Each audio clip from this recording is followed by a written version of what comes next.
Hi, I am Neely Mathis, and today I have the absolute honor of introducing Anjali Shah. The class of 2021 is especially grateful for Anjali for many reasons, but one key reason is that none of us would have made it through middle school without Anjali. Anjali made practice tests and printed one for everyone in our grade for each subject to help everyone prepare for any curveball Miss Mulrooney could throw at us. Not only does this show how hard working and prepared Anjali always is, but also how much she cares about everyone else. Anjali has always been there to help any of her classmates out and share her never-ending kindness. Anjali's positivity, smile, and laughter are beyond contagious, and it is a well-known fact that when Anjali laughs, everyone laughs. I am sure that Anjali has something amazing to share with us today, so without further ado, please join me in welcoming Anjali Samir Shah.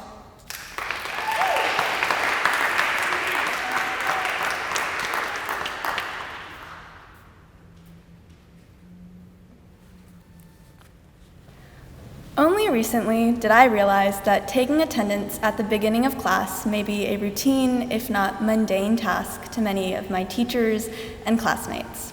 The teacher reads out names in alphabetical order with an untroubled rhythmic flow, marking each student as either present or absent. The student in attendance's only responsibility is to say one word, here. Yet, the one single word that I ought to speak turns into 50. Why, you might ask? My name is Anjali. It's not Anjali, Anjalu, Jolly, Jelly, or Jill. Yet, when someone reaches my name on a list, there's always a pause. And then the infamous line, I apologize in advance if I butcher your name, but makes its highly anticipated appearance. The feeling of anxiety during roll call is one experienced by few, and I am no stranger to it. In fact, I mentally prepare myself to have my slight chuckle but polite correction ready, followed by an explanation of my name's spelling, pronunciation, origin, and meaning. Yet, when I order food or make a reservation, being honest is completely optional. So I use Brad Pitt's or George Clooney's name, and for some reason, this always gets me really speedy, high-quality service. Be that as it may, the invested thought and care in building an identity around the name that I have been known by all my life seems to be negated.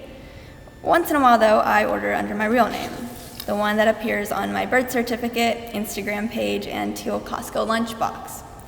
As I pointed out before, the only problem with using my real name is that the 6 letters that spell Anjali inevitably become Anjali, Anjalu, Jolly, Jelly, or Jill. Sometimes I get called Angelina, but at least that has some connection to my pseudonym Brad Pitt. Through this simple life hack, I have realized that my issue is not with those who mispronounce my name. I've come to expect that, and it isn't like I don't also mispronounce other people's names.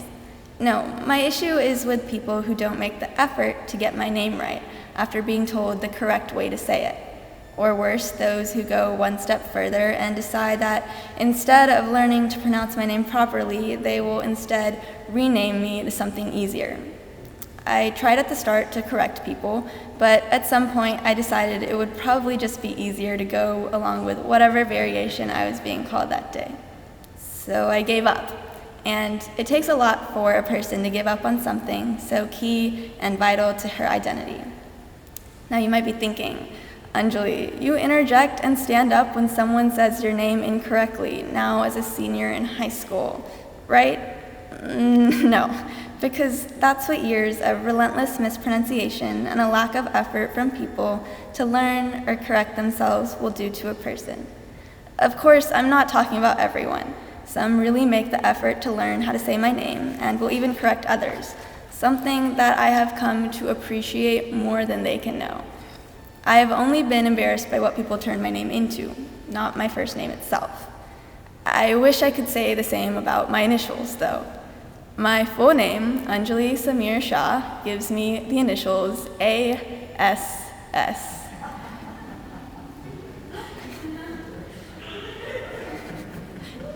These 3 letters charged me with embarrassment and shame during my lower school and middle school years.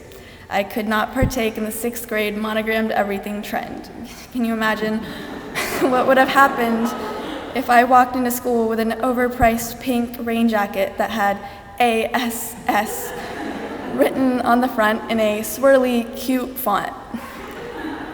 Many classmates, teachers, and administrators would have questioned my bold decision, and my parents would have probably received a phone call. Still, when I was gifted with a monogrammed water bottle in 8th grade on class day, and I took it out in public with me, I received overly critical looks from random people. I remember running home, sticking a huge label on the ASS in an effort to cover it up. There was an SMS turkey on the front of the water bottle that pointed at my initials, and now there's just a turkey pointing at a blank label. Thinking back on this as a senior in high school, the only thing to do is laugh. I find it absolutely amusing, and the embarrassment and shame that once was no longer is. In fact, I've constructed the perfect comebacks and jokes for my lower school and middle school self to use as my rebuttal, but of course, those moments have already passed. The embarrassment and shame that once was has also passed. Something so simple as my name has taught me that sometimes we change who we are to fit the exigencies of our time, and not just strategically or to our own advantage, sometimes sympathetically, without our even knowing it, for the betterment of the whole group. Yet this, my dear class of 2021, is our time, and it doesn't feel very normal to us, at all, but really there is no normal. There's only change and resistance to it, and then more change.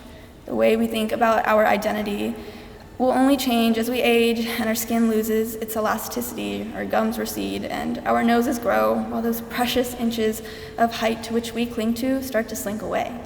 Yet, knowing that we as people and the way that we think about things change throughout our lives, whether we want them to or not, is useful evidence of how malleable our thoughts and thus our actions are. So maybe one day I will interject and stand up when someone says my name incorrectly. But if the only thing that you remember from my 5 minutes of fame is that the way people perceive themselves and the world around them changes with age 99% of the time, then great. But if not, then just remember that my name is Anjali. Thank you.